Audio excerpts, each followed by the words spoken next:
I'm Mrs. Villa Montenegro Aure from Luksuhin, Ilaya, Alfonso, Cavite. Ako po yung founder ng Blessed Billy Special School Foundation. Ito po ay paaralan ng mga batang may mga kapansanan. Year 2005 po, noong maramdaman ko na itong aking kamay ay nangingimay.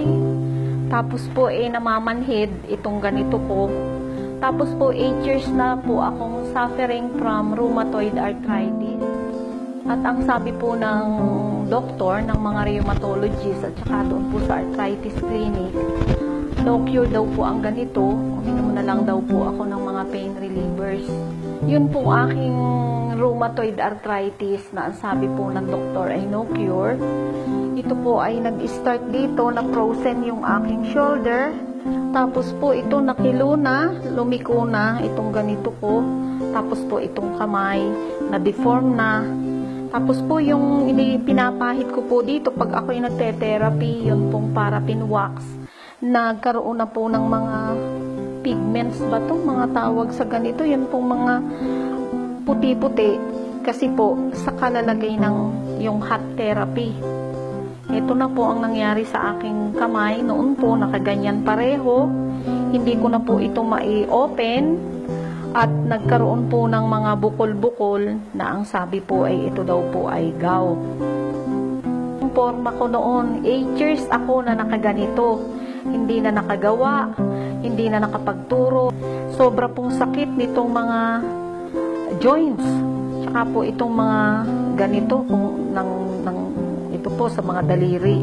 Tapos po ito, naging kilo na, naging liko. Hindi ko na po mai-hold.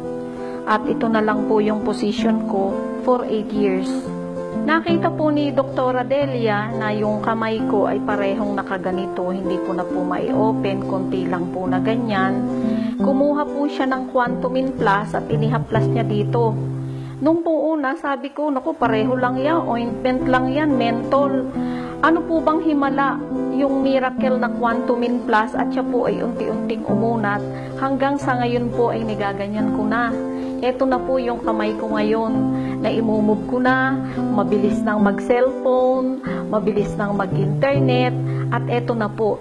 Ito pong Quantumin Plus na ito, ang aking ginamit, nai-stress ko na po itong kamay ko, tapos na ita-thumbs up ko na to, na igaganyan ko na yung kamay ko, at ito pong isa, unti-unti nang umuunat, nagaganyan, yung pong pagka-deform niya, nagaganyan ko na po, tapos na i-stress ko na.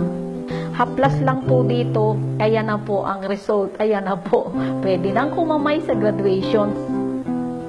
In 5 days time, itong sample ko, iniinom ko, ilalagay sa tubig, tapos 3 to 5 drops, 8 times a day. Tapos yung matitira, magdadrops ako dito, igaganyan ko lang. At imagine, for 5 days, hindi pa nauubos itong Quantumin Plus ko. Eto na. Nakaka-move na ako, I can move freely, nakakapag-garden. Itong sa tuhod ko, wala na yan, nagaganyan ko na, kahit iganyan nyo, pwede nang ini-encourage ko kayo na uminom ng Quantumin Plus. Yung aking mga special children dito, meron akong isang mild CP, inano ni Dr. Delia, umpisa dito sa buhok hanggang dito sa paa. Ngayon po ay lumalakad na. Tapos po yung isang aming with mental retardation, pinainom lang ng konti-konting patak nito kasi nga sample pa lang. Ngayon po maayos na, talaga pong ito ay memory enhancer. At saka po magaling po siya sa sa mga bata na may autism at saka po hyperactivity disorder. Yun pong aking isang pupil na very kulit, very naughty. Pinainom po namin itong Quantumin Plus. Siya po ngayon behave. At ako po, bilang founder ng Blessed Billy Special School, inire-recommenda ko po ang Quantumin Plus.